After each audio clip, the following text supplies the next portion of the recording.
Oh, you're watching Ever Free Radio.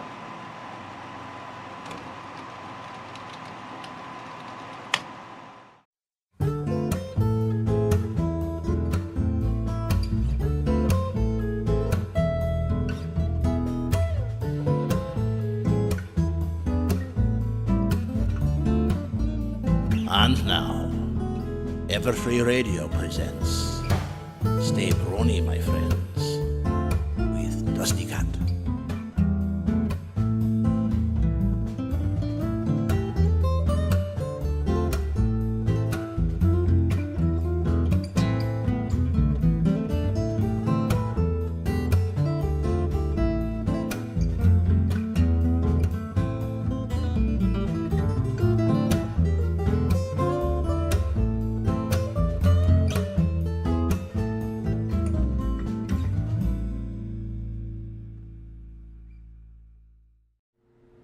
Hi everybody!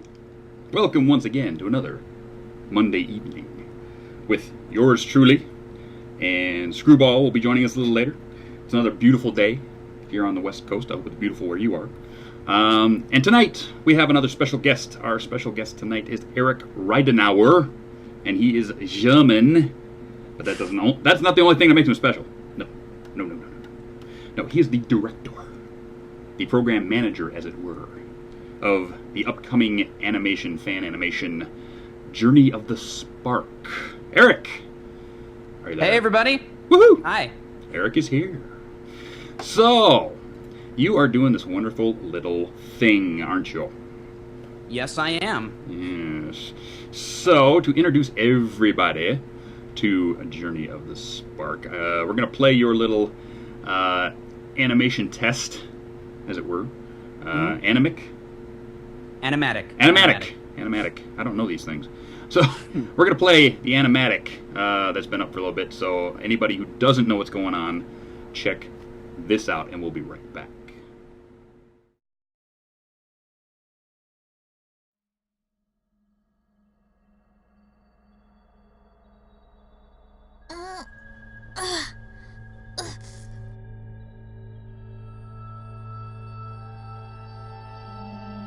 What is this place?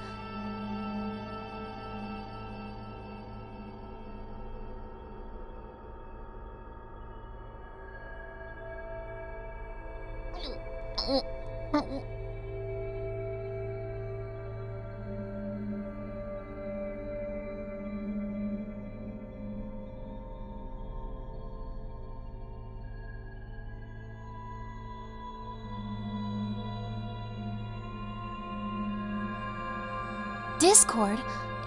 It can't be. Oh, but it is, Twilight. Discord, show yourself!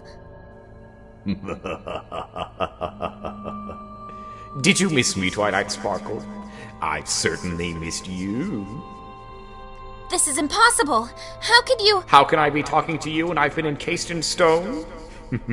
Oh, Twilight, don't you know? Chaos has no limitations. Although you and the rest of your little friends valiantly defeated me, I am still very much alive. What do you want? Oh, come now, Twilight. I just wish to have a little chat with you is all.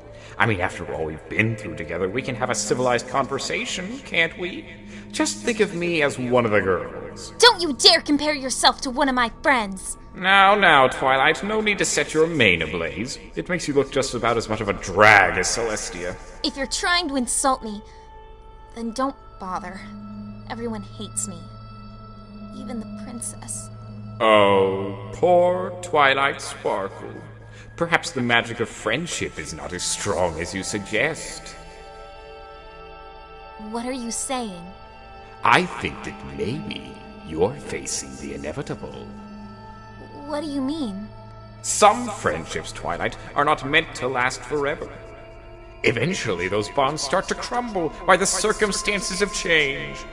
After all, nothing is eternal. Well, except chaos, of course. Ugh! Why am I even talking to you?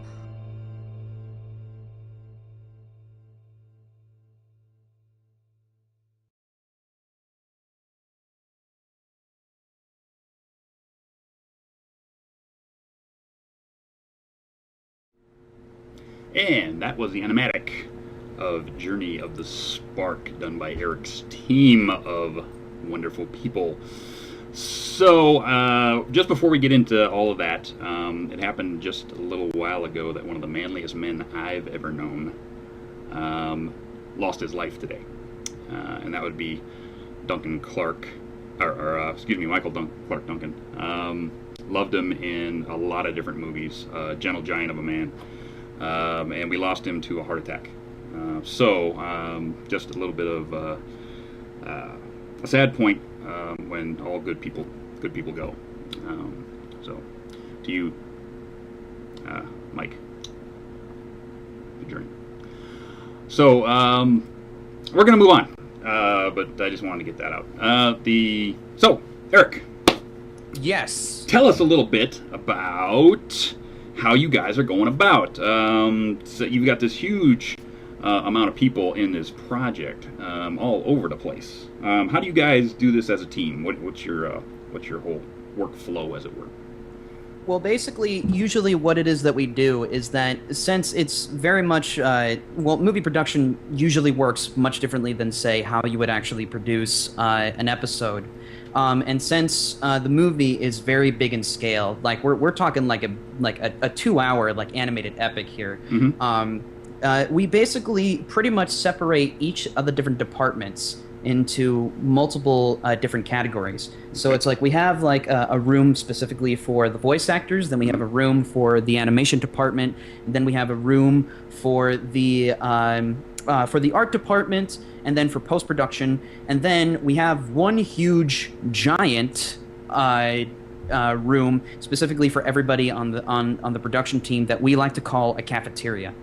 And basically, that's pretty much like the central hub. So basically, when everybody, pretty much wants to check up on some particular things, then, they can go there, and we all give our, contact information, and basically, it's all just basically like a really big communication bubble, as it were. So it's like, we kind of just spread off, and sometimes we all just kind of come back together and, just go through multiple different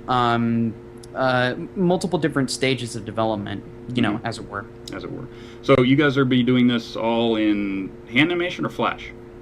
This is all being completely animated in Flash. It's all digitally animated, very much like the show. Because you sent me some really wonderful pieces of art, which were, I'm going to show some of these off right now, which, let's see, the first one would be, let's pop this one up. That is, come on, pop it up. I hate how slow live streams have been lately. There we go. Walking Across the Tree.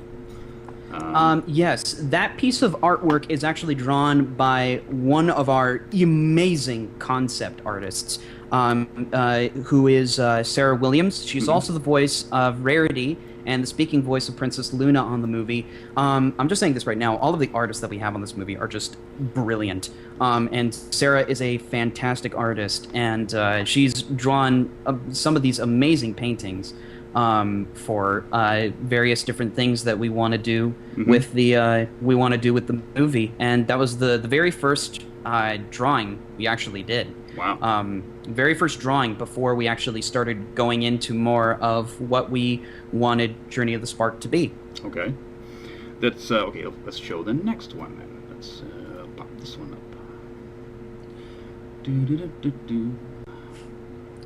Live stream. There we go. That's the Spike's concept art. Yes, that was actually a character sheet. Yes. Character sheet that we do, because very much like how a movie usually does it, is that usually, even though we're kind of working with characters that already exist, we also kind of have to give the animators, especially ones who have never actually seen the show before, like a reference on how the character is supposed to look and how they're supposed to animate them. Awesome. So that was Spike. Let's see what else I got in here. I think this one should be the movie poster, which is awesome. Come on. Uh-oh. Black box. Didn't work. Dang it. Well, that one's done. Sorry about that. That's either Imager or live stream derping. One or the other. I might have one more. Where is this one? Apparently, everybody did see it. Oh no! It's just on my screen then. Yeah, everybody apparently saw it. That's screwball for later. I'm missing one. Live stream has been derping on me like all day. I've been trying to set up this show. It's just derp, derp, derp. So anyway, we're gonna move forward. So what kind of a production schedule do you have for this movie? When is it quote unquote due? Well, essentially, right now we're still in the very early stages of pre-production. Mm-hmm. What we're doing right now is because, very much so, in terms of animation, not really to toot my own horn or anything like that, but we're really trying to push the boundaries of what animation for the movie can actually look like. Very much in a way, I pretty much like compare it to how the Powerpuff Girls looked compared to the Powerpuff Girls movie. Mm-hmm. It still kept within the same style, but they updated the animation greatly. Right. And so what we decided we wanted to do is that we wanted to make the movie look as show accurate as we possibly could, but we wanted to take it a bit further, more than like something like Double Rainboom is doing. Okay. So we wanted to actually, more so I think like on the level of like Children of the Night, which has been popping up all over the fandom lately. Oh, yeah. It looks gorgeous. Mm-hmm.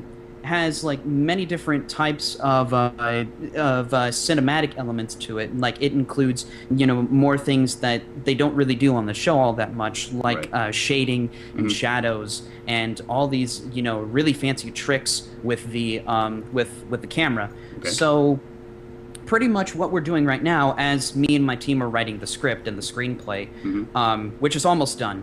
We're actually just, testing out with animation, seeing where we can go with it, and, if we can really achieve that look. So we're just testing it out. And we do have about 25 seconds of work-in-progress animation, which we will show you a little later in this show. So hang around. That's awesome. So you're thinking sometime end of 2013? Well, currently, right now, the tentative release date for the movie is November 28th, 2014. Oh, okay. Mainly due to the fact that we don't really have that big of a team right now. We are in desperate need of animators. We need tons of them in order for this to actually really come to life. Because we don't really want to rush it, because we really want to take our time with this, because we don't really necessarily see this movie as a piece of art for the fandom. In many different ways, we really want to actually sell this movie to not just the bronies, but to general audiences, to people who've never seen the show before. And it really mattered to me and my team. It really matters to us greatly that we really make something that's an incredibly high quality tribute to the show and to Lauren's work and the people at Studio B/DHX, and just really making something that everybody can watch and everybody can enjoy. Well, I think it will. From what I've seen of what you guys are doing, I think it's gonna be great. So, so any of you animators out there, or if you know anybody, have a friend who's an animator, get them in touch with Eric. So. Yes, definitely. Need more team. Oh, I'm sorry. No, go ahead. Actually, if anybody actually wants to sign up for the movie, we're actually currently hiring for an animation director, as well as various different animators and effects artists and things like that. We're always hiring. We're always looking for people. So if anybody wants to, actually sign on for the movie, or if they know people who are animators who are really good, email us at officialsparkmovie@gmail.com. And we also have a Tumblr. You can look us up at filmsparkmovie@tumblr.com. Yes. So, tell me a little bit about who you have for voice actors. Who's going to be in this movie? Oh my gosh. Tell me. Well, there's so many different people. There's really a ton of people in here, like spread out all across the fandom. Like in every single big thing that you can really think of that's going on in the fandom right now, we got people here. People from Fight Against Magic and Project Saturation, Epic Wub Time, the Dot Mob series, Friendship is Witchcraft. Just blend all of those people together, and you have like the huge ensemble cast. for Journey of the Spark. You know, there's a ton of people working on this, including our amazing Twilight and Fluttershy VA Meredith Sims, our amazing Celestia VA Jen McGregor, our amazing Discord voice actor Rev, otherwise known as, or as we like to credit him, Reagan Murdoch. He's an amazing Discord, and there's a ton of other people too.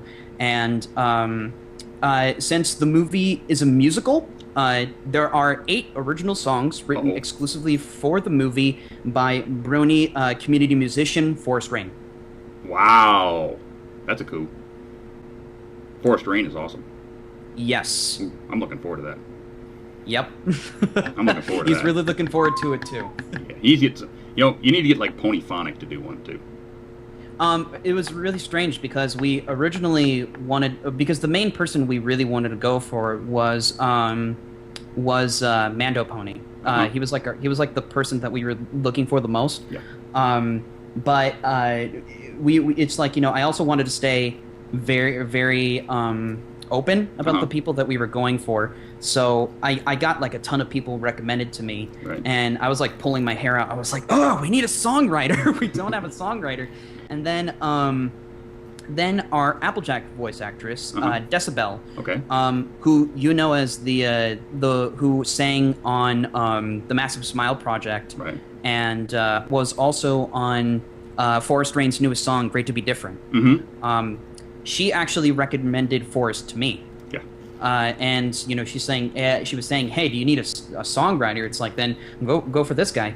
And I was like, and so I started listening to his stuff, and I was like, wow, this guy sounds great. Oh yeah. And then once "Great to Be Different" actually came out, me and everybody on the team, we were all just saying, yeah, we made a really good choice with this guy. Yeah, he's really good at lyrical. He's really good at lyrics. Yes, definitely. But yeah, but if you could get Ponyphonic to do like an overreaching operatic kind of background music, maybe you should try for him for background music. Because if you listen to his stuff, oh my god, still gives me goosebumps. I've been listening to it for 6 months. Every time it comes out, it's goosebumps. You know, it was really funny because another one of the original people we are actually going to go for, if we couldn't get Mando, was San Joseph, who was the songwriter for Daddy Discord. Yes, another great song. We were going to try and go for him, and we messaged him, and we got in contact with him, but it was like, I don't know, he just never messaged us back, so... Busy people. Yeah, busy. We're all busy people Yes, nowadays. exactly. Yeah, it's the middle of con season, so it's like... So between BronyCon and Everfree Northwest, it's like I can't get any music done. Yeah, it's like it was really strange because I would have loved to have been at Everfree Northwest. You know, I was only able to go to BronyCon though. Yeah. BronyCon was, oh man, such a great experience. Yeah. Very great experience. But definitely, I am going to try and aim for... Well, I actually am going to Equestria LA. Okay. And we probably might be hosting a panel there. Oh, that'd be awesome. Yeah, we're probably going to be hosting a panel. The thing is, though, is that Rena-chan, who's actually... Rena-chan, who's actually organizing all the panels and stuff like that, she was just, like, you know, saying that there's been such, like, a big delay with, you know, confirming the panels because... I don't know what it is. It's just like you know, busy stuff. But we have a strong feeling that we might get it approved because Rena's voicing on the movie too. You'll get it. Trust me, you'll get it. Yeah, Rena's voicing on the movie too. Yeah, you'll get it. Don't worry about that. I'm sure you will. I'm going to be there. I'll be there too. So definitely. No, I'd love to meet up with you. Yeah, EQLA is going to be awesome. Yes, I can't wait for it. Definitely. Yep, can't wait for that one. Let's see, what else can we talk about? Okay, so who do you have on the animation staff now? I mean, anybody you know, any up and comers we should be looking out for? If anybody is actually familiar with the Thinking with Portals series, yes, yeah, we have the animator. He's actually one of our animators on the movie, and we're actually we're trying to get in contact with a few of the people from Double Rainbow. one of our producers is actually really close friends with Zachary Rich, who's actually the director for Double Rainboom, and we're also probably going to see if we can probably like get some animators from there too. We're trying to get in contact with some people that we really like. We have a fantastic animator named Danny Owen, and he's actually the one who did the animation for the in progress animation. Oh, you guys are going to see a little bit later. Awesome. Yeah, he was the main animator behind that. Cool. So fantastic animator, great guy. Cool, that's gonna be awesome. Oh, we're 21 minutes in. What else can we talk about? Okay, so we're gonna go with the standard questions that everybody asks during these things. This is like the first time you've been interviewed, right? I've been interviewed text-wise about different projects, but this is my first time actually doing a live interview. Okay, so with somebody. Nah, I got you on the spot. Yes. Definitely. Favorite pony? God, it like that question's always evil. That question is always evil. I'm evil. Trust me. Because like I have my favorites from the main 6, but then I also have my favorites away. If I had it on my top 5, yes. My top five. Top 5. Twilight and Fluttershy in my top 2. Surprisingly, I'm a really huge fan of Princess Celestia. I love Celestia. I love Lyra, and I'm also a really huge fan of Spitfire. I'd never guessed, but there you go. Yeah, his nickname on Skype is Spitfire. So. Yes, exactly. No, I didn't know that. So, okay, then next question. Well, I guess I know the answer to this one then. CelestiaKrat or Lupublican?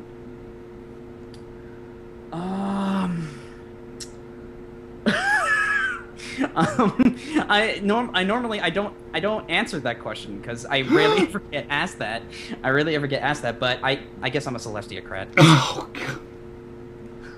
The first one on this show in weeks. Everybody's been Lupublican. I don't want to talk to you anymore.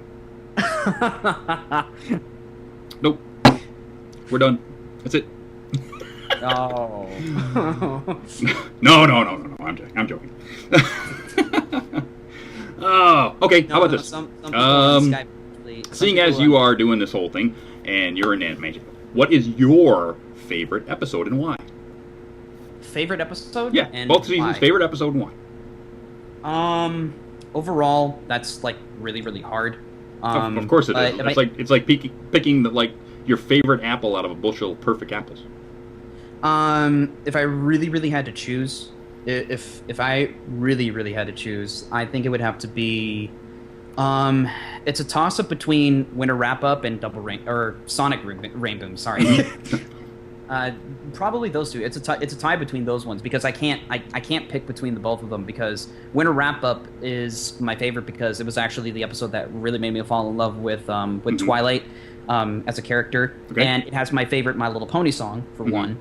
But then Sonic Rainboom, I'm like a really huge fan of too, just because I really like it. I think it's awesome. There's a lot of Spitfire in that one too. Yes, there is. Except for Hurricane Fluttershy, it's got the most Spitfire in it. Hurricane Fluttershy is actually one of my favorites of season 2, though. Luna Eclipse is actually my favorite from season 2. Oh yeah. That's a fun one. Then it's that one, Lesson 0, Hurricane Fluttershy, Sweet and Elite, and then Dragon Quest. Those are all my favorites from season 2. I love those. Cool. And there's an amazing amount of Wonderbolts in those. I know. Surprisingly. A surprise! Surprise! Surprise! Surprise! Surprise! Surprise! No, Happy birthday! No. Surprise! Nice. Anyway, let's see. What else can we talk about? Let's see. What else is going on? Well, we're about 25 minutes in. So, we might actually go to commercial a little early so we can get some questions going on. So let me pull up, this week's commercial, which I didn't have queued because I'm an idiot. Where'd it go? Where's the one I want to play this week? Where's that? There it is. Cute. So, all you people hang tough, and we'll be right back with Eric, and we're going to talk about this animation and what he is got coming up. Have your questions ready, and I think there's some of the voice actors are actually in the chat too. Yes, there Maybe are. we'll pull one of those into the call. We don't know. So you hang around. We'll be right back.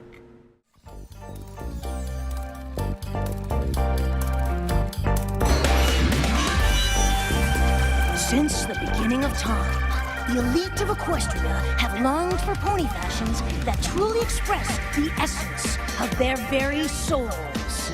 Patiently waiting decades, no, centuries, for the perfect pony gown. Today, at long last, Equestria, your wait is over. Let's hear it for the breathtaking designs of Ponyville's own Rarity!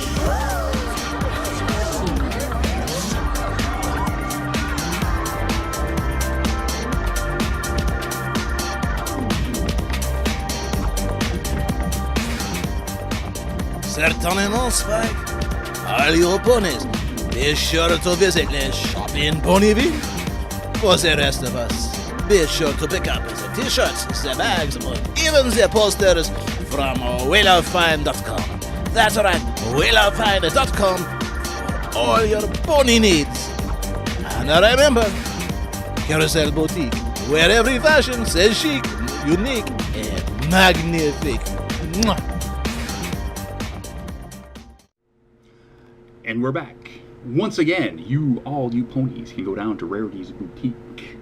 I'm sure she's getting ready for the fall line. See, now we're in September. So, get down there and check out what she has new on the rack. For all of you humans, you can go to WeLoveFine.com and use our code EFR10 for 10% off your entire order. And your order better have this in it. See this?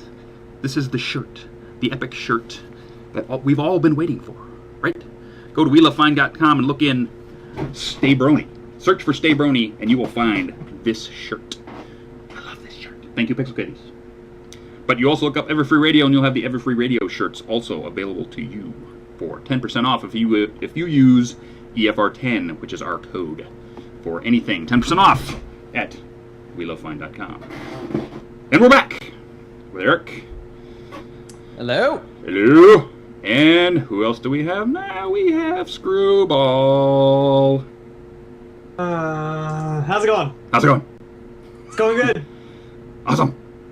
Awesome. I've been collecting questions like crazy, so Good. oh boy, it's been busy working, but Ooh. well worth it.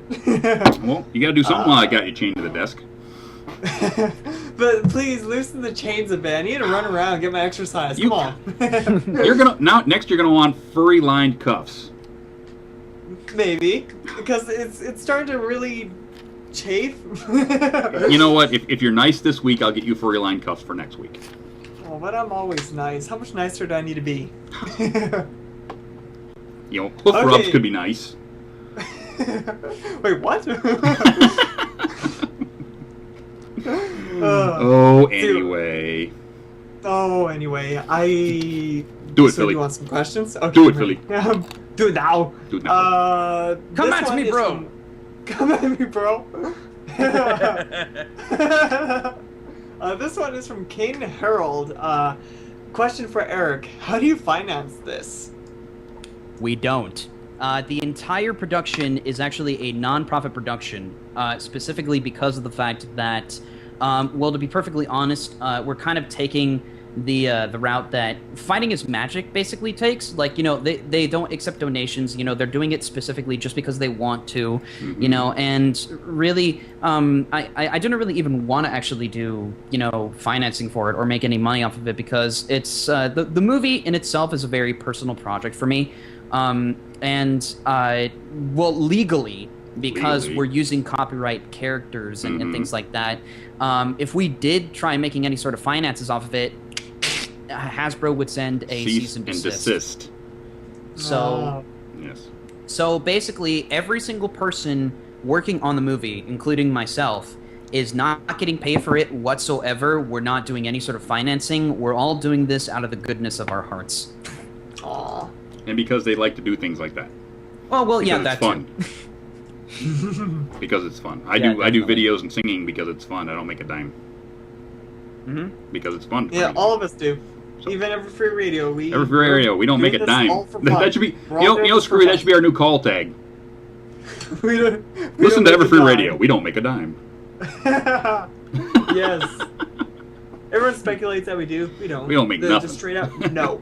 If you people knew how much money I've spent myself Oh, on this yeah, show same here. and H- going to conventions H-Track- and interviewing people and doing all. Oh yeah. A-Track loves to make fun of us. How he's like, okay, everyone, from now on, I'm gonna double your paychecks. I'm like, yes. Yes. Oh, But- wait, but still you know- nothing. But the biggest problem about the financing thing, though, is that we want to get some really, really great people. Like, a lot of people have actually been asking me if we're ever going to get Ask the Crusaders to be an animator on the movie. And the biggest problem with that is that he specifically takes commissions. Yep. So as much as we would love to have him on the project, he wants money for it. And course he does. we legally can't do that, Legally even can't do though we would love to have him working on the movie. But more or less, a few people on the movie are using the film as like a resume item, to get into better schools, to get internships and things like that. I know I'm using it to get into a better film school out in Los Angeles. I know that's what I want to use it for. But nobody makes anything on this, and we're okay with that.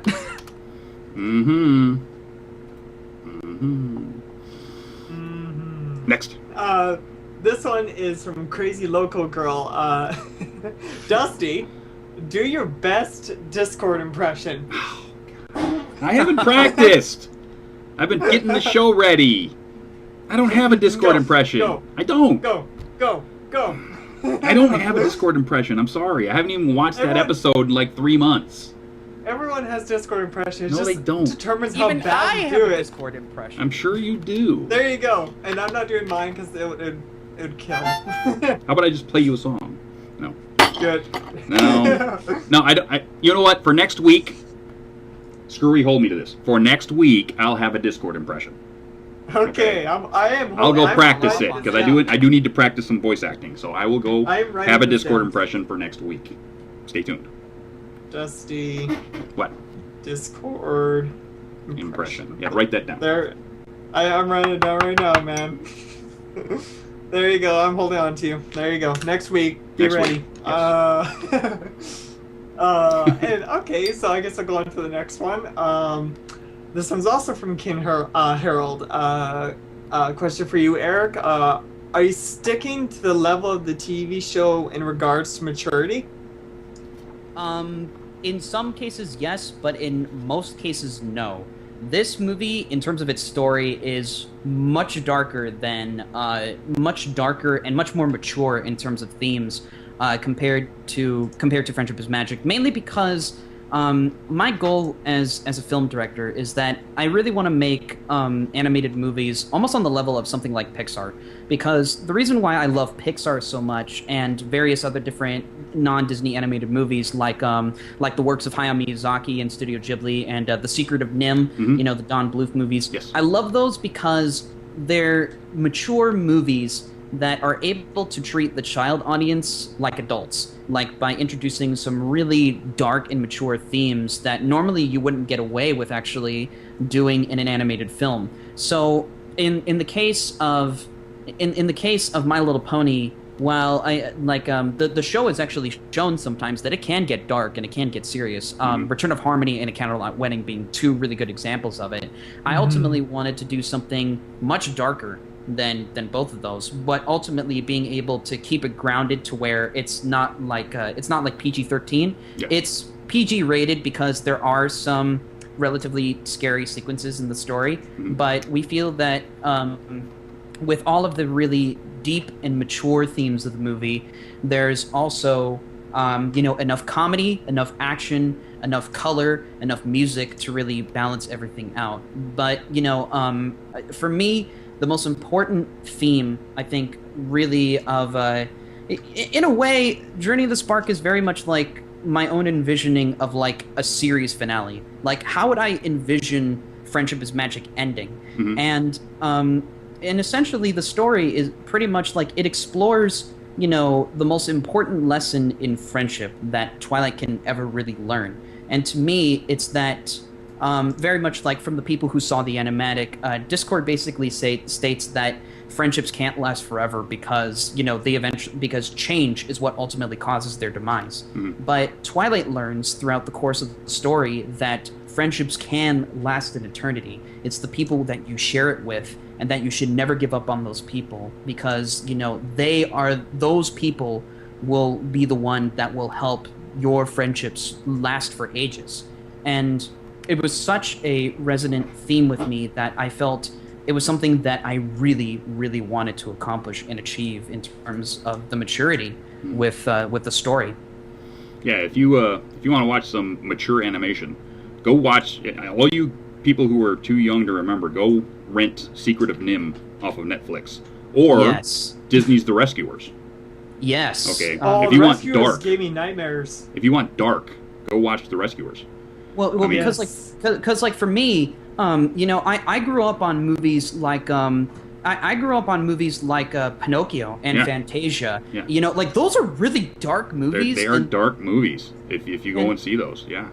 Yeah, and it's like, but like at the same time, they're very emotionally resonant movies. Like they all have, like, they're essentially movies that, you know, that can really, you know, they're movies that can, you know, make you feel like every sort of, you know, emotion, even the negative ones. And that's really what I want to do with Journey of the Spark, is that I really want to invoke all of those different types of emotions out in people. It's very much, the movie is very much in itself a very old school type of animated movie in that regard.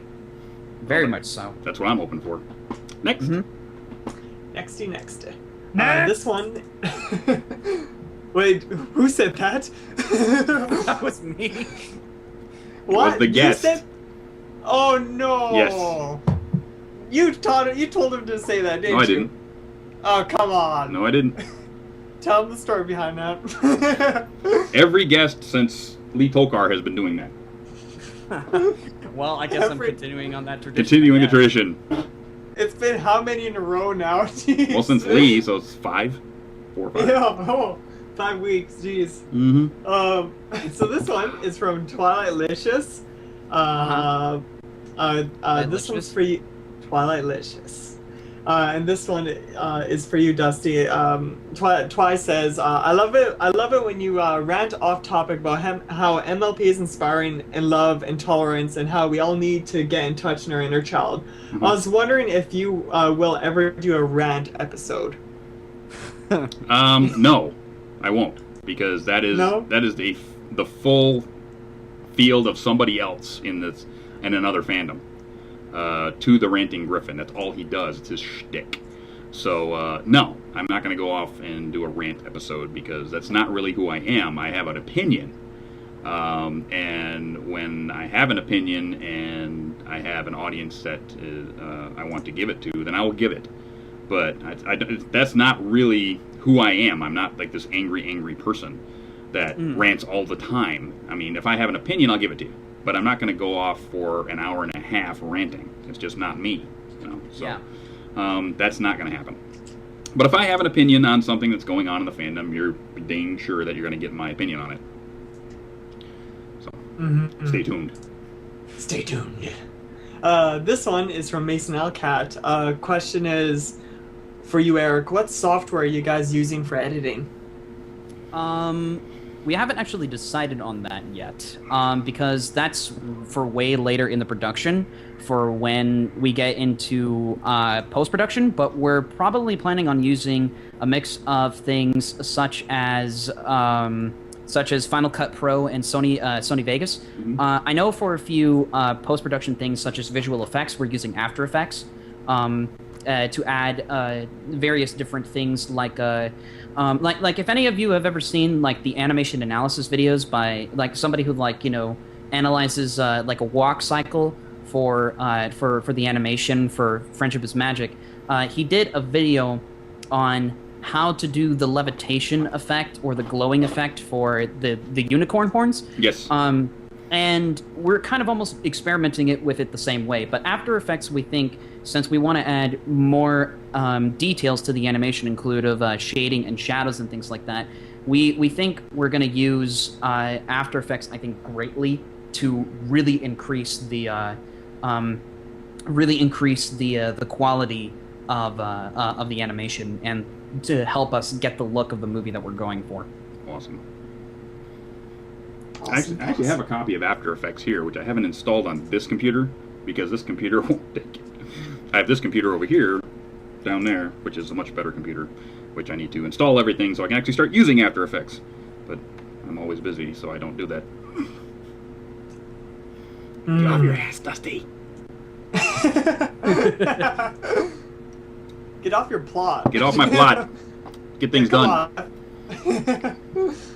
This one is from Nimbus 1337. Question is, how will the film be released when it's finished? Will it be for sale? Will it be online? Or will it appear in theaters? There's quite a few different ways. We've actually planned this out very early in terms of how we're actually going to release the movie. For one, since it's non-profit, we literally... I was even talking about this with Lauren Faust at BronyCon. Because as I was waiting in line for her autograph, I was telling her briefly about the movie and things like that. And I was telling her that we were going to make it a non-profit production. And she told me, so long as you tell Hasbro that you're planning to distribute this movie for free, then more than likely they'll let you slide with the copyrights. So the thing is that we can't sell the movie. We can't make people pay for it. So the way that we decided to go about this is that we're going to go on a tour when the movie is finished. We're going to go all across the country to multiple different Brony conventions. We're going to hit all of the big major ones. BronyCon, Everfree Northwest, Candlelight Gardens, Equestria LA. We're going to hit all of them. And we're going to screen the movie in front of like all of those people. And those people at the cons are going to be the only ones to exclusively watch the movie before we release it online.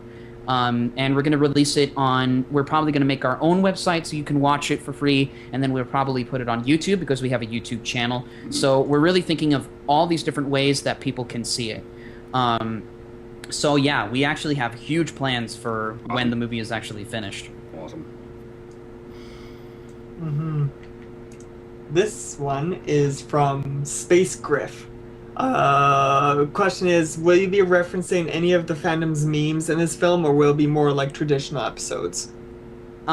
We ultimately didn't want to have to reference memes or things like that because like my belief is that since we want to aim for a much more general audience, it just wouldn't really make sense to specifically, put those things in there because the thing about it is that I'm screening this movie in front of my family when it's finished, and they have no knowledge of Friendship is Magic at all, let alone the fact that it even exists, So it's like, if we were to, put, memes or things like that from the community, they just wouldn't really even like it because the movie would be appealing to an audience that they don't even have any sort of knowledge about. Like, and they'd be like, bronies, well, what in the heck is that? Yeah. Like, well, on top of that, if you put a meme in a film that's not going to come out till 2014, that meme's going to be 3 years ago. Yeah, exactly. Okay. It's like, okay, we're going to go back in time now. It's like, just no. Memes are not going to be part of any of these type of animations, people, because they're trying to do a straight type of animation, which is an homage to the show. So they're not doing an homage to the fandom. They're doing an homage to the show. So therefore, it's probably going to be as close to the show as possible, but a little bit better because they're doing a full animation. But I have an opinion. So. Everyone has an opinion. This one is from Photography Matt. Question is, this is kind of off topic, but have you been following either the Olympics and or Paralympics at all? Olympics? I want to bring up the Olympics. Not necessarily. Like, the only thing that I know about when it comes to like the Olympics is that, well, I'm a really big Doctor Who fan, so when the Olympics always comes up, you know, me and like a bunch of the people on the production team, we always reference the one episode in the David Tennant era when the Doctor is running with the Olympic torch to light the fires. That's the only thing, like, you know, I really know about the Olympics. You know, I don't really follow it that much at all. You gotta. They were amazing. They really were. Because then you're jelly because, like, wow, they can bend like that. Yeah, I know what you mean. I know what you're talking about. What about you, Dusty? What? Do you watch the Olympics? No, I didn't watch any of it. Oh, I guess I'm the only one that. I watched the Winter Olympics because I'm from Michigan, so I like the Winter Olympics. I'm more the Winter Olympics kind of guy. Plus, I am too. I had a second cousin on the 1980 Olympic hockey team, so who won the gold medal. So it's sort of I have more of a soft spot for Winter Olympics. Well, you Americans did beat everyone else with the most medals. America. And I prefer the Winter Olympics myself, considering that Canada actually stands a chance. Especially in curling. Hey, no, we're even better in hockey. Remember that. Remember how we got that gold in Vancouver. They always live on. Wouldn't have anything to be with that loony that was frozen inside the freaking ice rink, would it? Oh, please. Don't start that. unfair luck. Come on. Frozen in the pond. Yep. Yeah, you know what? It's a conspiracy. It's a conspiracy. So this one is from I always say your name wrong. Gavin Gap. Question Gabby is, Gums. What? Gabby Gums. Yeah, no, it's not Gabby Gums. Oh, okay. Oh, that would be really bad. I'd be frightened if I was getting a question from her. Question is, will Dusty or Screwball have a presence in the show? No. No, we won't. I'll tell you that right now. Okay, I'll go on to the next one. This one's from iOctavia. Question is there any background ponies that will have speaking parts in the film? That's a spoiler question. I can't answer those. Hey, look, Eric! A moose. Hey, Eric! Look, a moose! Hey, look, a moose! A moose? Where? Over there! You're in Canada! Over there! Oh, yeah. They're dangerous. Over your left shoulder. And I run. I have to... Wow, there is a moose. Told you. Wow. Imagine. Then I'd start hunting it. That's what Canadians do. Yes. On to the next. This one is from SciPi. Dusty. I am curious as to what Saber Spark's fate would have been if he successfully stole your Cheerily. You don't want to know. You don't want to know at all. We're just drilling through these questions. I'm losing them. The story behind that was, yeah, he did try to steal. Yes, he did. Dusty's Cheerily. Tried to steal my Cheerily. He got off the hook. that boy was dancing with danger. This one is from Hourglass Pony. How long will the finished animation be? Will it be in an hour long or more? Currently, with the way that the story is going, we're possibly seeing an animated movie running at least about 2 hours and 15 minutes. Oh, wow. Woof. Yeah. Holy wow. That's a lot of animation. It's like Avatar. Yes, it is. Jeez. Well, we're also taking into account two musical numbers, so musical numbers actually make the running time jump up too. Oh yeah. Yeah. And action scenes and and other things. Other things. Other things we can't talk about, or else we'll just pinpoint the moose again. Yeah. Over there. This one is from Wub and Tolerate. Question is, well, is this based on a fanfic? Is it based on fanfic? No, it wasn't. The story for Journey of the Spark isn't based on a fanfic, but I took inspiration, a few plot elements of inspiration from one of my favorite fanfics, or my favorite fanfic out of the community, which is a story called Eternal by Device Heretic.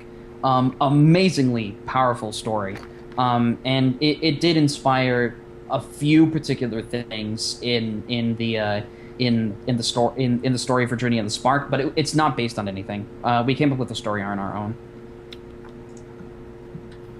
That's awesome. This one is from Sarah Williams. And the question is, could you ask Eric to do his Ursula voice? Oh my god, okay. Ursula voice. There is a story behind that. Tell us. Okay. Tell us now. So the story is that one is that usually sometime, well, because the thing is, before I started actually doing directing, I used to do freelance voice acting online. Okay. I did that for a few years before I started getting into directing, but I've always wanted to be a movie director. And randomly, just one day, Sarah, who is the voice actress for Rarity and Princess Luna, she asked me to sing Poor Unfortunate Souls from The Little Mermaid, and she told me to do Ursula's voice. So I did it, and it freaked her out so much, like, because of how scarily accurate it was. So she bugs me to do it all the time now. Bugs me to do it all the time. Well, are you going to do it or not? Yeah, come on, man, do it. Really, do it. I have to. Okay, well, let me get into character for that one. Well, because basically the way that I do it is that I kind of do like a little bit of a lower tone. So it's like, the only way to get what you want is to become a human yourself. Can you do that? My dear sweet pet, that's what I do. It's what I live for. To help poor innocent merfolk like yourself. Poor souls with no one else to turn to. I admit that in the past I've been a nasty. They weren't kidding when they called me, well, a witch. But you'll find that nowadays I've mended all my ways, repented, seen the light, and made a switch. True? Yes. There you go. Oh my god, that's amazing. I'm now freaked out. I am now freaked out.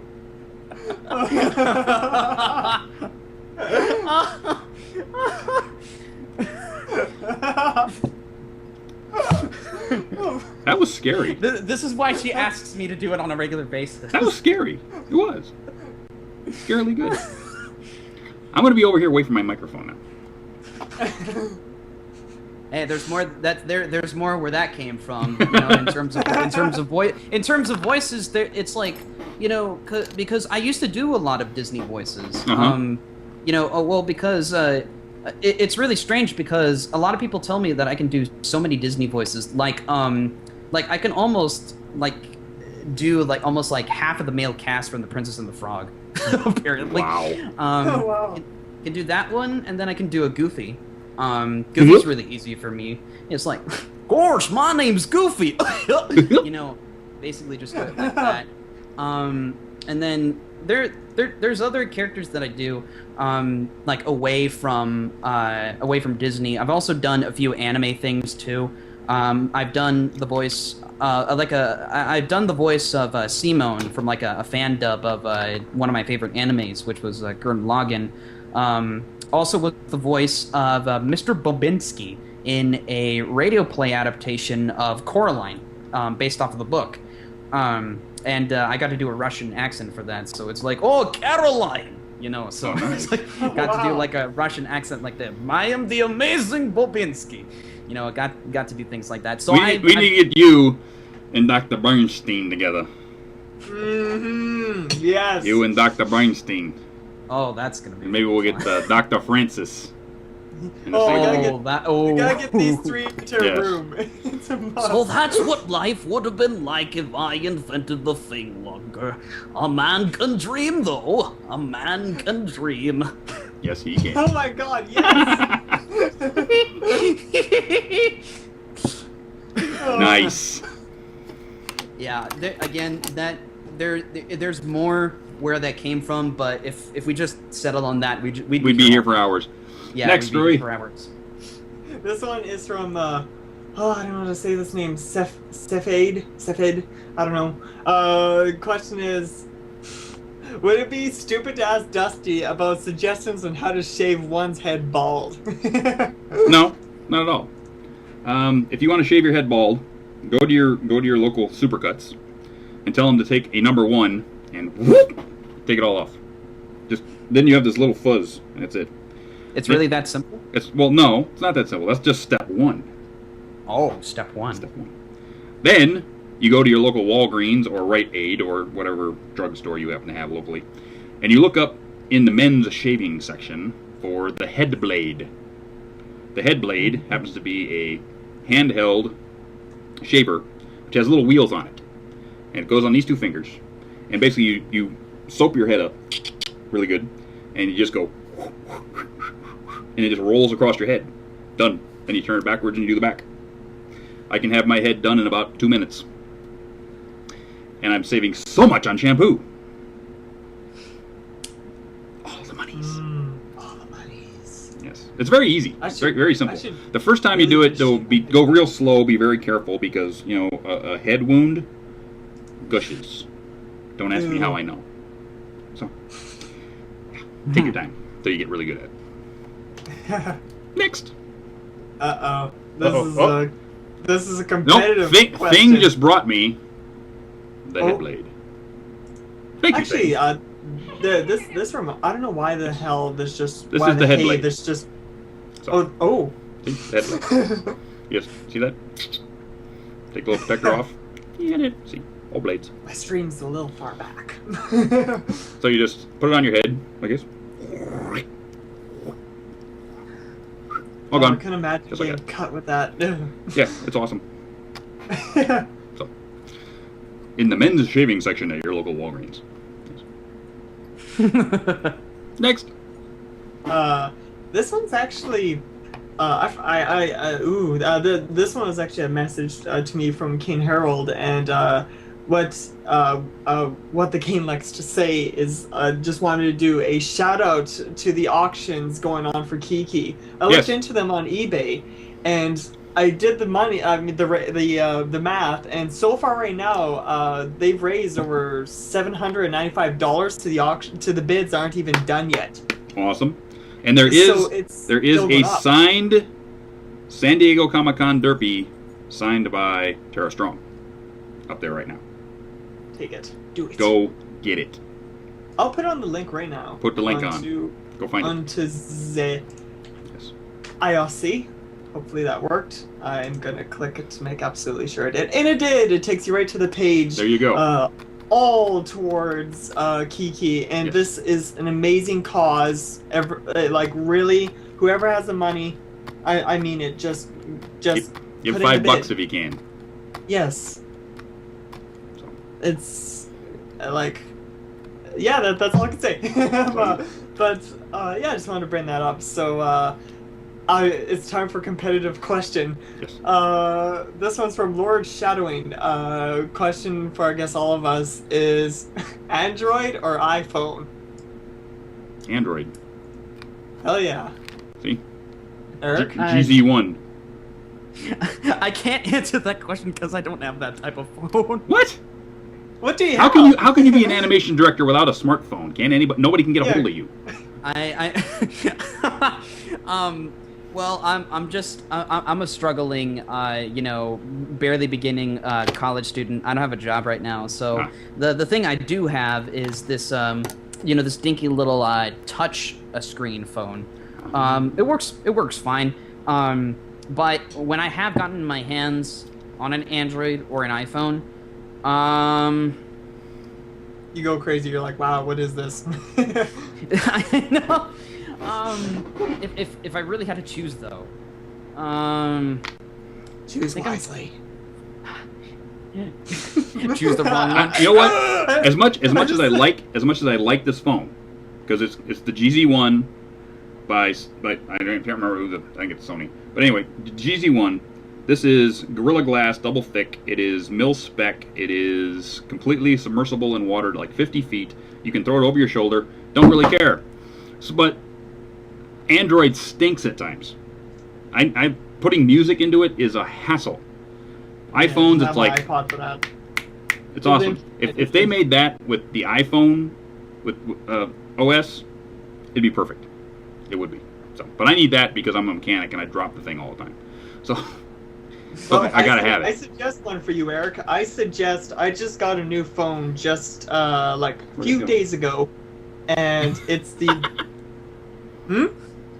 So I was just looking over my shoulder to see where my phone went. Where did your phone go? I don't know. Oh, there it is. Did you throw it? It's over there. Yeah, Did of course you I threw really it. Just throw it. Yeah. Oh, come on. Now somebody is vacuuming in the back over there. we can't hear it. We're good. Okay, that's good then. That's wonderful. I just got the Galaxy S3. I suggest you get it, Eric. It's a No, it's like it's a shame because it's like I want a really good phone because I see those commercials it's and I'm just the money. I'm like attracted to anything shiny. I am too. I got my ADHD going on. like you know, it's like that feeling like when you go into like a new restaurant, right? You know, just built in, and it it's like the feeling you get like when you walk into a new restaurant, right? And it's just like it looks new, it's clean, and you're just like, wow, shiny. So it's like if I really had to choose, I would want to go with an Android, but the thing is that I have the possibility of getting an iPhone more because my stepdad, he actually fixes taxis and cars and things like that up in Santa Ana, and usually he tends to loot the treasures that he finds from people who drop their stuff. So he's stolen quite a few iPod Touches and iPhones. No, he has. Don't use that word. He's borrowed. He's liberated. Liberated. Basically, found them new homes. From people who didn't want them anymore, obviously, because so they left them in the back of taxis. Yeah, he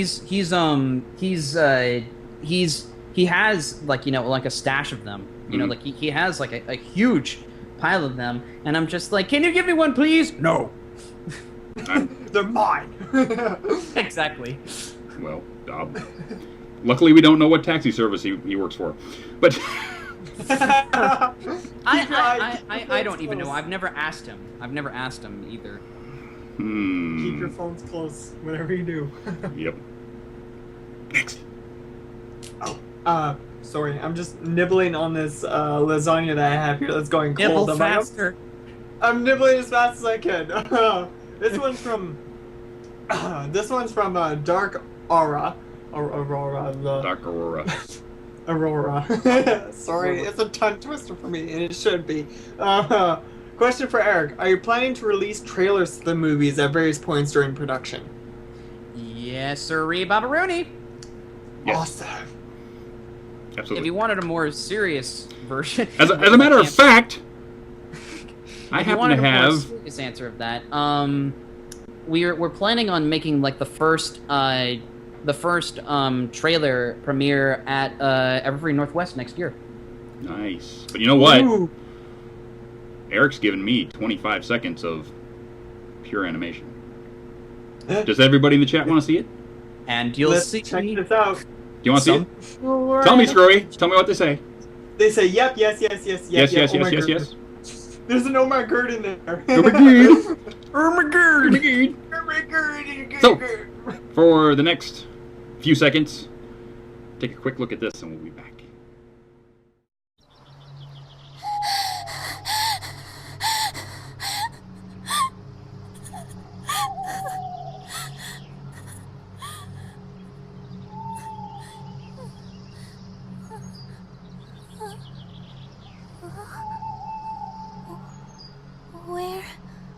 Where am I?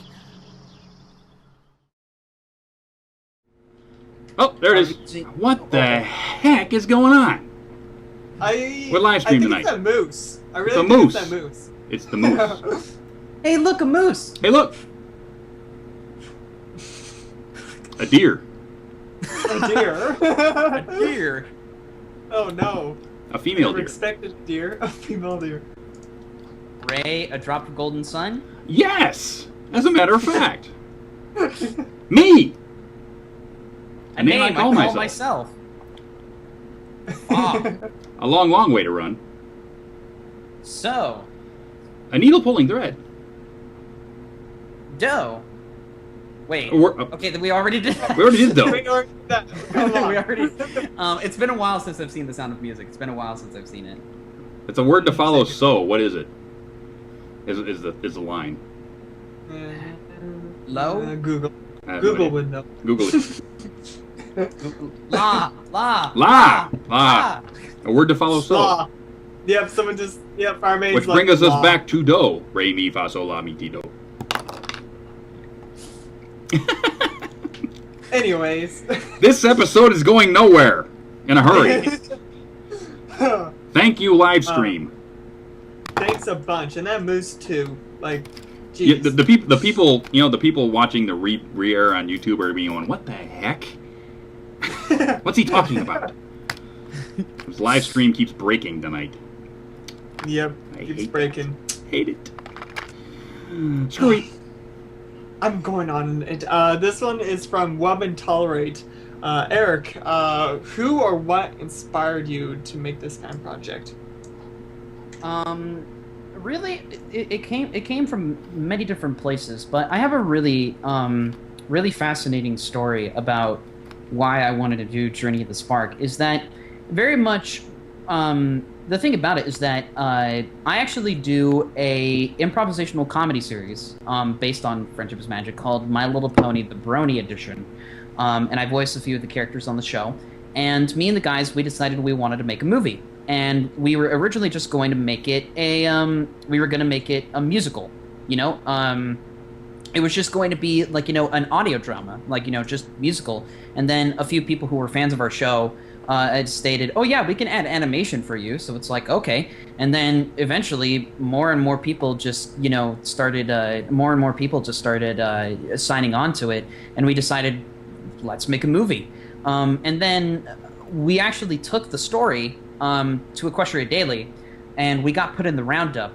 We got overshadowed by a trailer for Ponies the Anthology 2.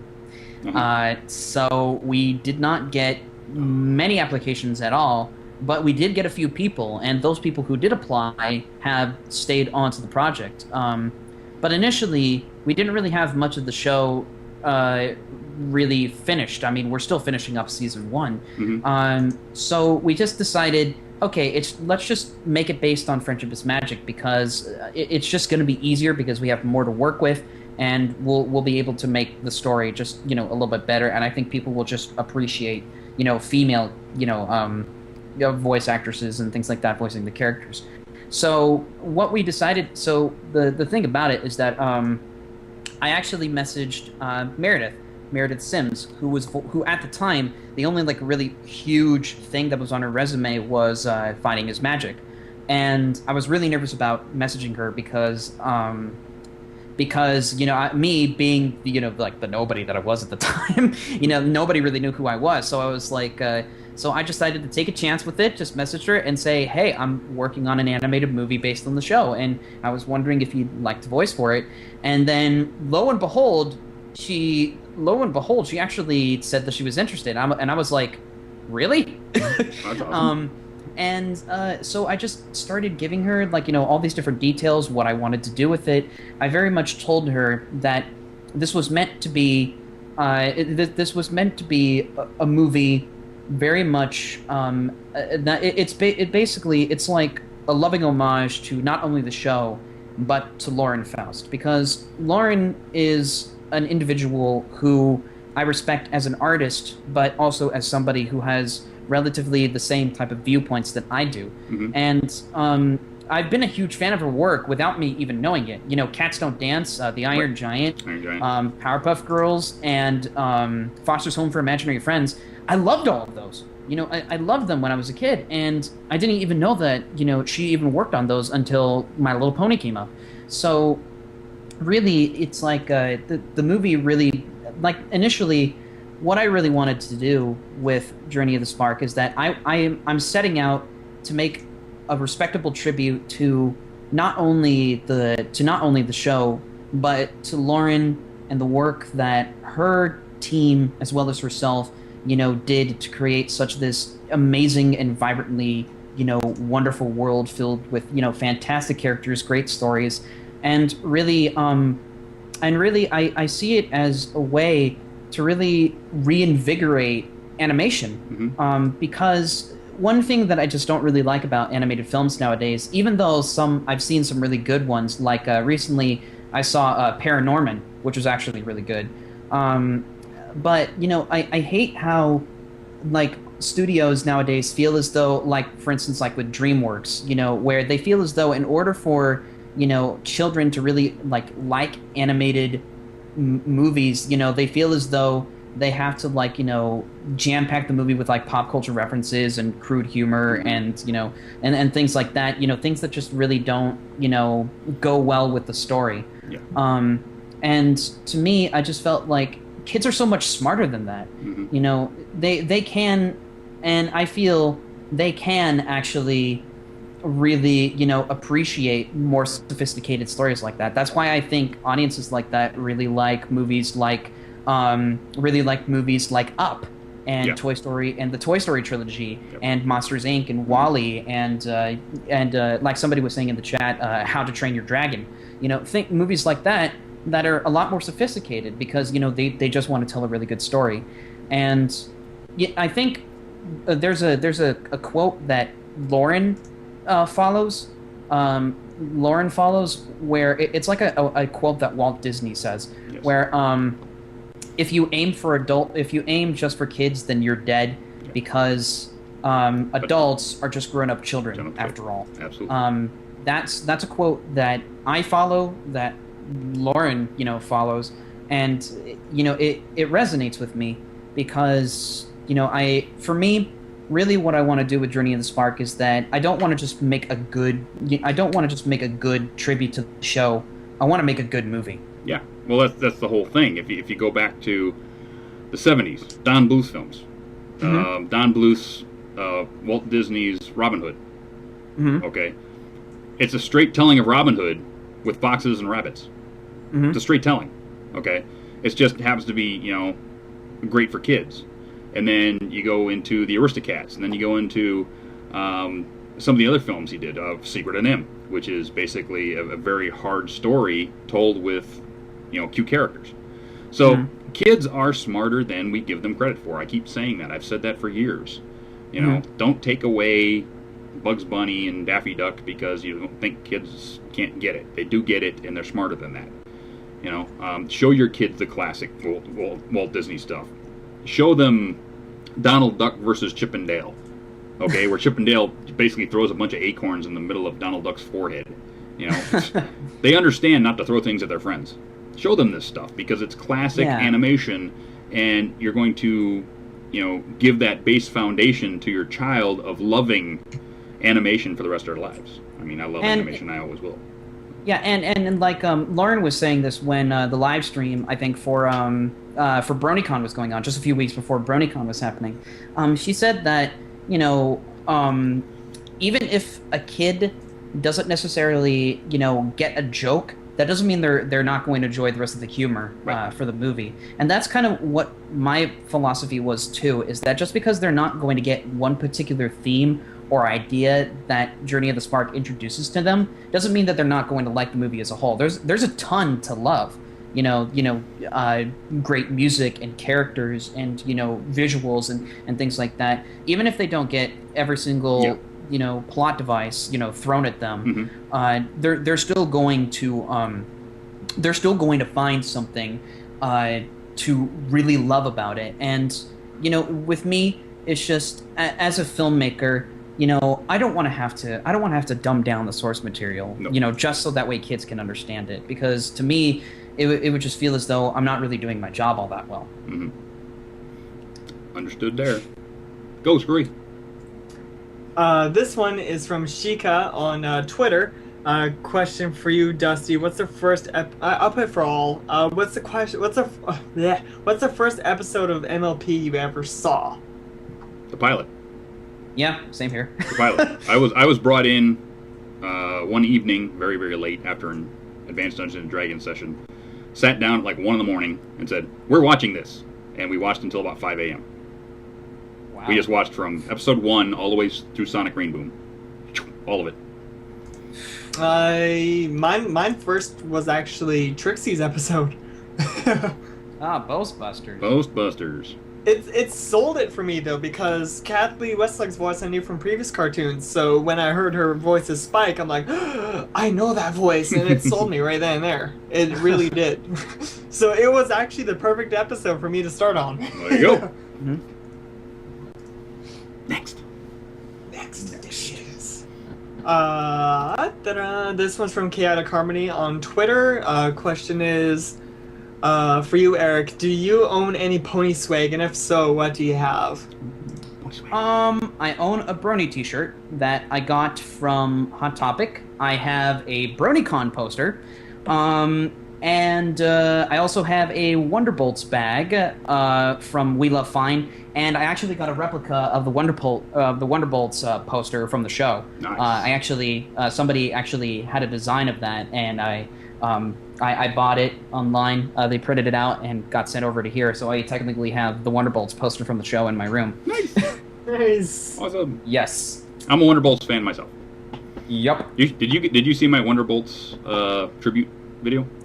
I think I might have. I think I don't know.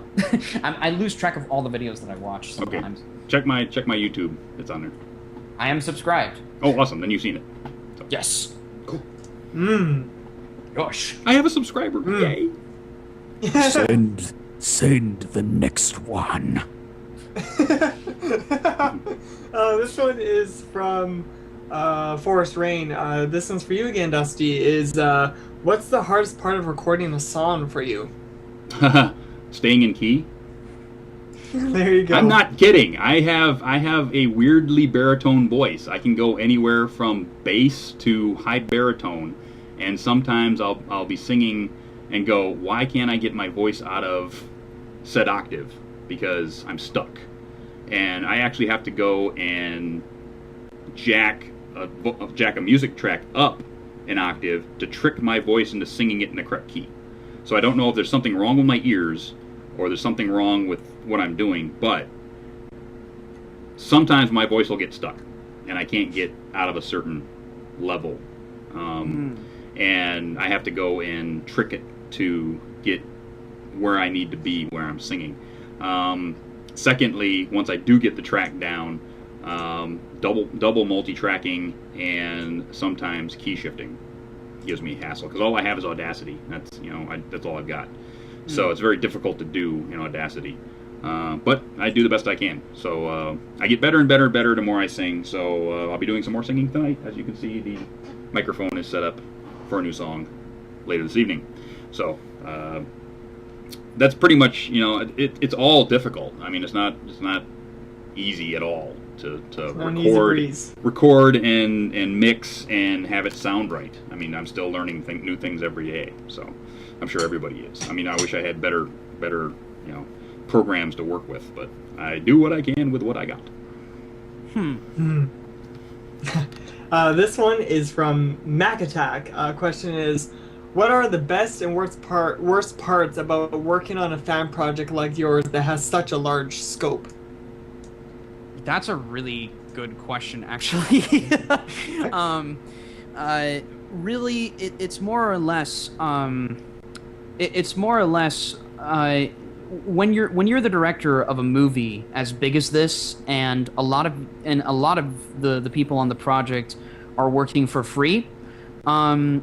You really have to stand your ground and really actually go ahead with your vision and really try to encourage the people working with you to really go and follow you, because when you're working for free, everybody usually feels like usually a lot of people feel like well, since it's not like this now, but on the production right now, but it used to be way in the beginning. It was really, really disorganized. Is that it was really disorganized, and a lot of people were fighting for creative control, and a lot of people wanted to have their input. They wanted to have their input put onto the film. They wanted to leave their stamp on it. And usually, if it's not really exactly what you're looking for, then that's when the conflict can actually start. So really, the best thing that you can do is that you really just got to believe in yourself, and you got to believe in your vision. Really believe in what you're doing is actually what you think will actually succeed.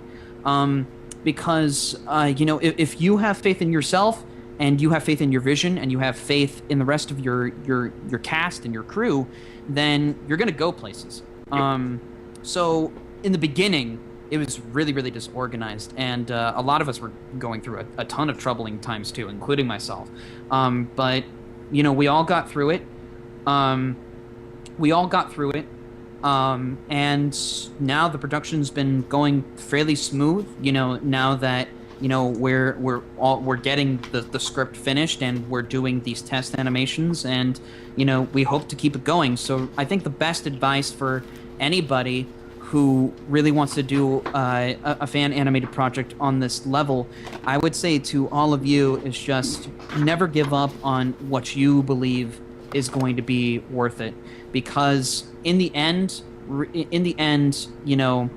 at the end of the day, these people are here to help you get your vision onto the big screen, and they're there to help you. They're there to serve you, but they're also there to give suggestions to make things better. And you should always be open to those type of suggestions and things like that. Yes. So the smartest managers surround themselves with people who are smarter than they are. Yeah. Pretty much. Yeah. Okay. Exactly. Because then you can be better by being able to have smarter people give you better ideas. Yeah, definitely. Next. This one is from Philip FGA. Question is, do you have any problems with the team not being close to each other? No. I don't have any problems with that at all, because the thing is that really with the cast and the crew, really we're not really even just people that are working with each other. We're a family. And the thing about it is that I always feel that the people that are working with each other should get to know each other, because I feel as though because I've worked on a ton of projects before that have gone through a ton of drama to the point where the project drops, it fails, it gets canceled because there's way too much conflict between people and between the ideas and things like that. And really, I feel that the best way to really go about it is that you should just let them get to know each other, because get to know each other, because I feel as though that actually makes for a really healthy working environment. It's like everybody gets online and everybody's excited and happy to go to work, because they like working on it and they like the people that they're working with. And it doesn't really cause that much drama. I feel that it makes it become that much more united as a team. Really working together and really pulling through, going through all the different ideas. And I think the great John Lasseter said this once on a Facebook post that Pixar was actually posting, is that there are a ton of ideas that get scrapped initially, but just because they get scrapped doesn't mean they can't be carried over to something else. Right. So yes, that always happens, and usually that happens for a lot of us too. We have a ton of ideas that we usually go through, like even when it comes to conceptualization for scene, for script, and then going to storyboard, and then going to animatic, and then going to finished animation. Then I pretty much, there's a lot of ideas that we go through that end up getting scrapped, that either I suggest that some people don't like, or others suggest that we don't like. So it's all just one big collaborative process. Right. The John Cleese said it best. There's absolutely no bad ideas during the creative process. There's just ideas. Yes. There's ideas that may not work, but they're not bad. You might come up with something that you'll use a year later in some other project. But there's no bad ideas. There's just ideas. So, and with that, we are just about there. End of the show. Boo. Boo. And It's the worst part. I It's know. the worst part. It's the end of the show. It's 6:30. So, we're going to go with one more question. Make it good.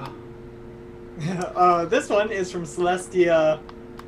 I don't get this name. I really don't. It says Celestia, and then in brackets it says New Lunar Republic. What's going on there? It's... What? Do we have a Yeah, spy the- in our the midst? Are you a spy? Are you a spy? Huh? Are you a spy? But anyways, question is, are you excited for the My Little Dashie movie?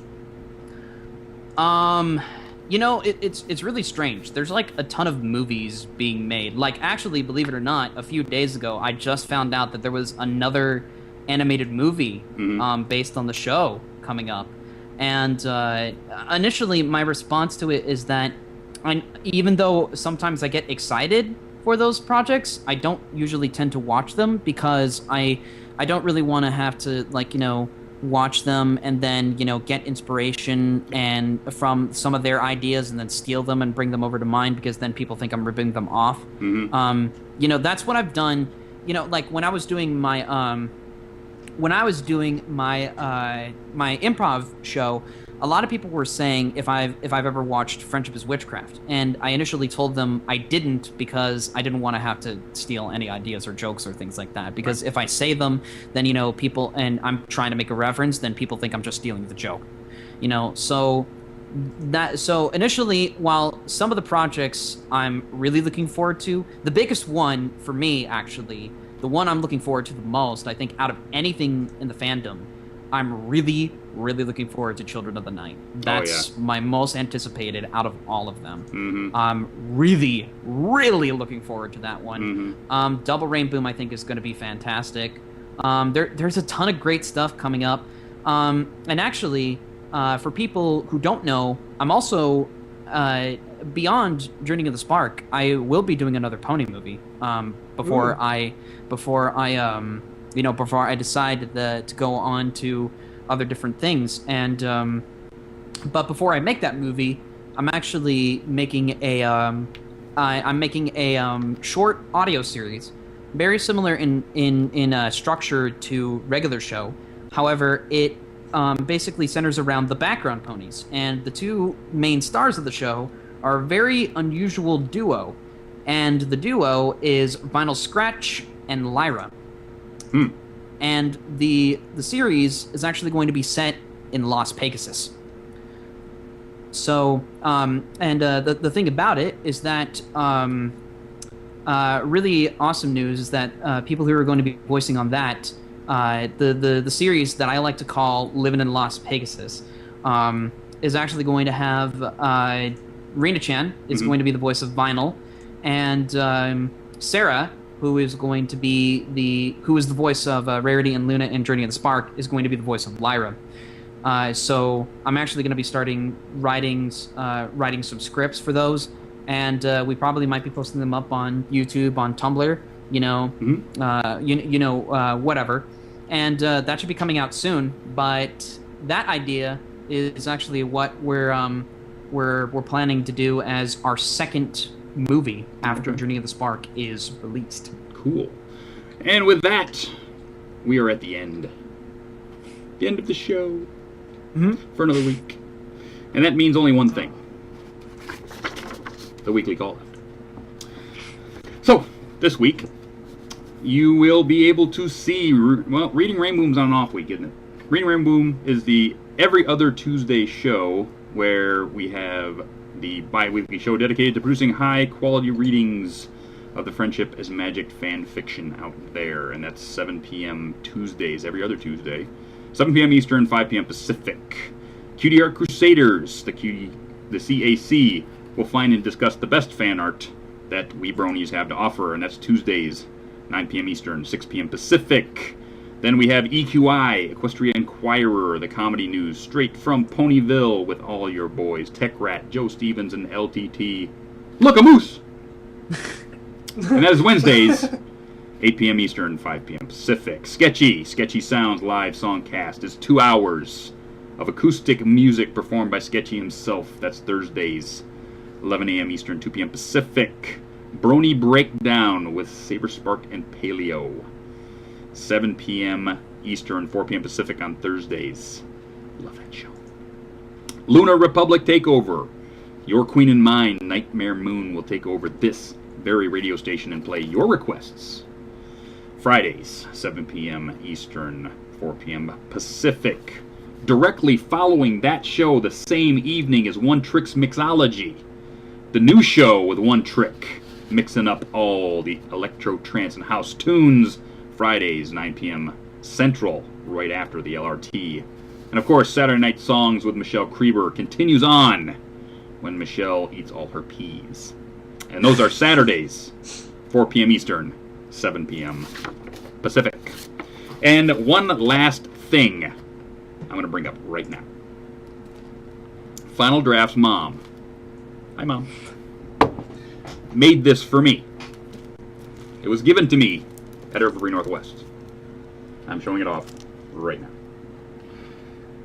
I'm going to get rid of that. This is Cheerily pining away for me at the schoolhouse. Signed by Nicole Oliver. So, That's awesome. yes, this is awesome. Publicly thanking Final Draft's mommy for doing that for me. Got me right here. I'm telling you. So, and we're at the end. I want to thank once again Eric for being here. Thank you very much for inviting me on the show. Absolutely. Telling us all about his wonderful projects. Screwball for being here once again. Thank you. Absolutely. And of course for Final Draft and Cowboy Dave, who has to cut this mess together once I give him all of the derped live stream feeds. He's got some work ahead of him. He's got some work ahead of him tonight. And hopefully we'll get that up as soon as possible. So, for everybody here at Everfree Radio, I want to thank you. Check all the shows all week because we got wonderful, wonderful people working on these shows and they love to entertain you. So check them all out. So, until next week, peace. Good night, sweetheart. Well, it's time to go. Good night, sweetheart. Well, it's time to go. We hate to leave you, but we'll be back soon. Good night, sweetheart. Good night. Good night, sweetheart. Good night. We basically pretty much separate each of the different departments into multiple different categories. So it's like we have like a room specifically for the voice actors, then we have a room for the animation department, and then we have a room for the art department, and then for post-production, and then we have one huge giant room specifically for everybody on the production team that we like to call a cafeteria.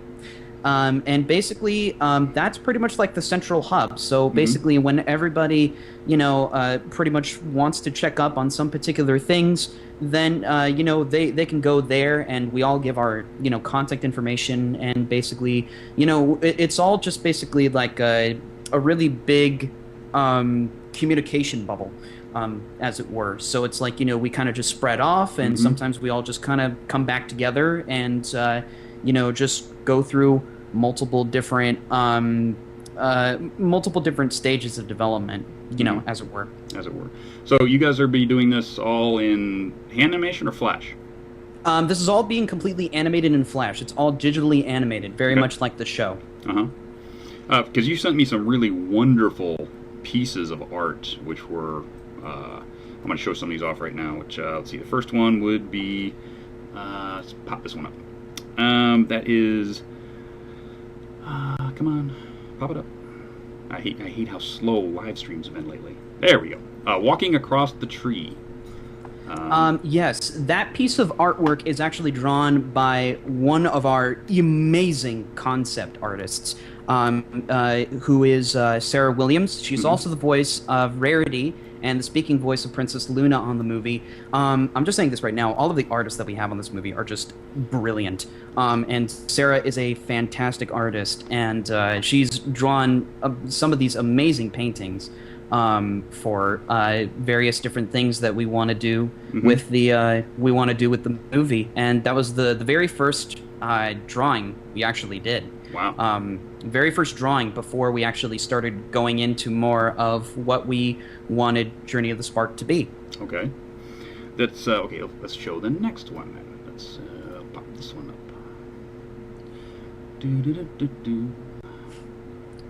Live stream. There we go. That's the Spike's concept art. Yes, that was actually a character sheet. Yes. Character sheet that we do, because very much like how a movie usually does it, is that usually, even though we're kind of working with characters that already exist, we also kind of have to give the animators, especially ones who have never actually seen the show before, like a reference on how the character is supposed to look and how they're supposed to animate them. Awesome. So that was Spike. Let's see what else I got in here. I think this one should be the movie poster, which is awesome. Come on. Uh-oh. Black box. Didn't work. Dang it. Well, that one's done. Sorry about that. That's either Imager or live stream derping. One or the other. I might have one more. Where is this one? Apparently, everybody did see it. Oh no! It's just on my screen then. Yeah, everybody apparently saw it. That's screwball for later. I'm missing one. The live stream has been derping on me like all day. I've been trying to set up this show. It's just derp, derp, derp. So anyway, we're gonna move forward. So what kind of a production schedule do you have for this movie? When is it quote unquote due? Well, essentially, right now we're still in the very early stages of pre-production. What we're doing right now is because, very much so, in terms of animation, not really to toot my own horn or anything like that, but we're really trying to push the boundaries of what animation for the movie can actually look like. Very much in a way, Hey, the animatic that's been up for a little bit. So anybody who doesn't know what's going on, check this out, and we'll be right back.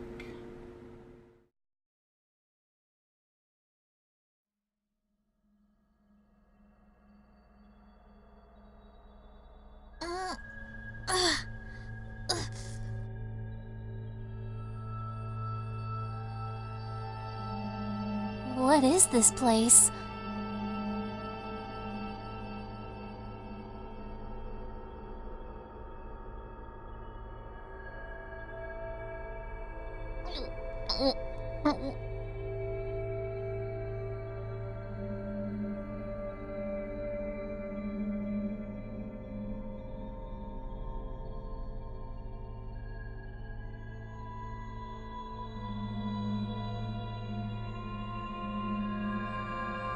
Discord? It can't be. Oh, but it is, Twilight. Discord! Show yourself! Did you miss me, Twilight Sparkle? I certainly missed you. This is impossible! How could you— How can I be talking to you when I've been encased in stone? Oh, Twilight, don't you know? Chaos has no limitations. Although you and the rest of your little friends valiantly defeated me, I am still very much alive. What do you want? Oh, come now, Twilight. I just wish to have a little chat with you is all. I mean, after all we've been through together, we can have a civilized conversation, can't we? Just think of me as one of the girls. Don't you dare compare yourself to one of my friends! Now, Twilight, no need to set your mane ablaze. It makes you look just about as much of a drag as Celestia. If you're trying to insult me, then don't bother. Everyone hates me. Even the princess. Oh, poor Twilight Sparkle. Perhaps the magic of friendship is not as strong as you suggest. What are you saying? I think that maybe you're facing the inevitable. What do you mean? Some friendships, Twilight, are not meant to last forever. Eventually, those bonds start to crumble by the circumstances of change. After all, nothing is eternal. Well, except chaos, of course. Ugh! Why am I even talking to you?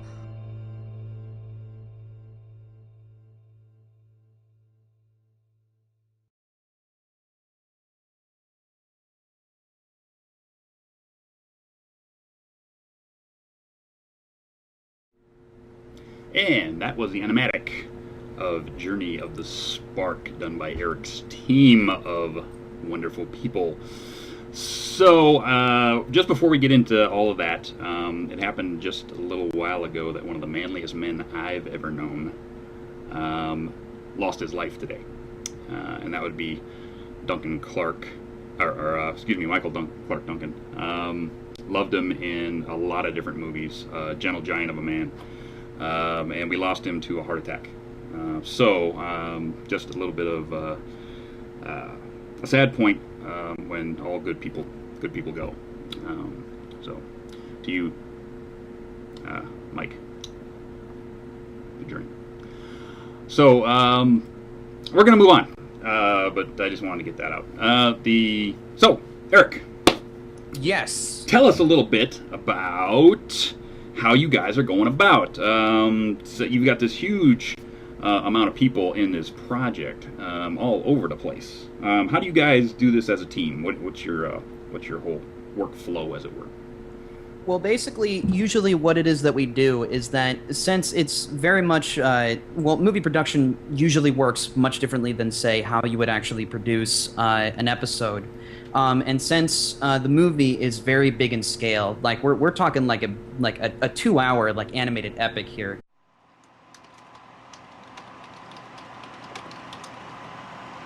Oh, you're watching Ever Free Radio.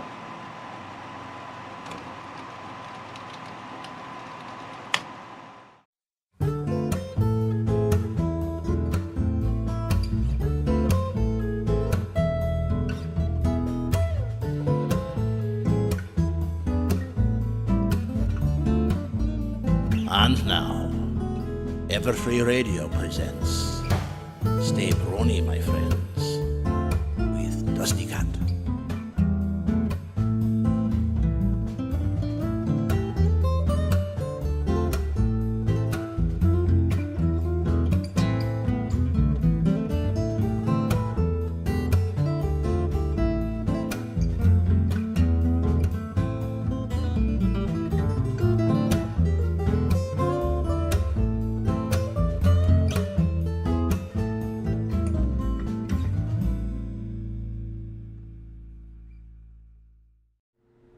Hi, everybody!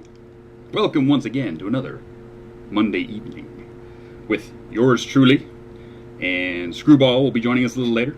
It's another beautiful day here on the West Coast. I hope it's beautiful where you are.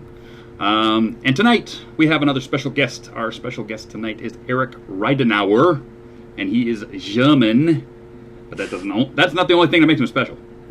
No, he is the director, the program manager, as it were, of the upcoming fan animation, Journey of the Spark. Eric! Are you there? Hey, everybody. Woohoo! Hi. Eric is here. So, you are doing this wonderful little thing, aren't you? Yes, I am. Yes. So, to introduce everybody to a Journey of the Spark, we're going to play your little animation test, as it were. Animatic. I don't know these things. So, we're going to play